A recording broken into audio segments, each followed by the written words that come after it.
কেমন আছেন বন্ধুরা? আর আপনারা যদি মহেন্দ্র সিং ধোনির ভক্ত হয়ে থাকেন তাহলে অবশ্যই ভালো থাকবেন, তাই না? কালকে আমি সকাল থেকে রেডি হয়ে বসেছিলাম যে আগের বছরের দুই ফাইনালিস্টের খেলা হবে, মানে ভীষণ মজা হবে। আর আমি কালকেও চেয়েছিলাম যে চেন্নাই যেন ম্যাচটা জেতে, কিন্তু কালকের ম্যাচ এতটা ওয়ান সাইডেড খেলা হবে সেটা আমি কোনোদিনই ভাবতে পারিনি। গুজরাটের টিম প্রথম বছরেই আইপিএল এর ট্রফি তুলেছে, কিন্তু কালকে এই টিমের আসল কাহিনী সবাই জানতে পেরে গেছে, কারণ মহেন্দ্র সিং ধোনির সামনে কালকে কেউই টিকতে পারেনি। আসলে কালকের ম্যাচে গুজরাট প্রথমে টসে জিতে ফিল্ডিং করার সিদ্ধান্ত নেয়। তারপর চেন্নাইয়ের তরফ থেকে রচিন রবীন্দ্র আর ঋতুরাজ গায়কোয়াড় ধোঁয়াধার ব্যাটিং করে, কিন্তু তারা দুজনেই নিজের নিজের হাফ সেঞ্চুরি পূরণ করতে পারেনি। তারপরেই শিবম দুবে খেলতে এসে এত লম্বা লম্বা ছয় মারে যে বলও বলছিল থাম ভাই থাম। এমনকি চেন্নাইয়ের তরফ থেকে আইপিএল এ প্রথম ম্যাচ খেলতে আসা সমীর রিজভি বিশ্বের 1 নম্বর স্পিনার রাশিদ খানকে হাঁটু গেড়ে একের পর এক ছয় মারছিল, যার ফলে চেন্নাই 20 ওভারে 6 উইকেট হারিয়ে 206 রান করে 207 রানের টার্গেট দেয় গুজরাটকে। তারপরেও আমি ভেবেছিলাম গুজরাট হয়তো এই রান চেস করে ফেলবে, কিন্তু ধোনি ভাইয়ের আগে কারো খাওয়া আছে নাকি? ধোনি তার বুদ্ধি দিয়ে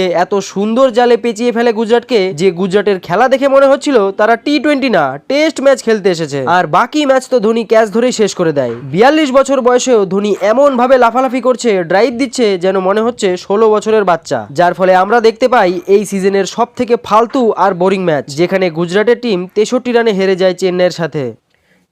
স্পোর্টস জগতের সব রকম ছোট বড় নিউজ পাওয়ার জন্য আমাদের চ্যানেলটিকে সাবস্ক্রাইব করুন এবং পাশে থাকা বেল আইকনটি দাবাতে একদম ভুলবেন না। এই চ্যানেলে স্পোর্টস জগতের সমস্ত রকম খবর পাবেন সবার আগে।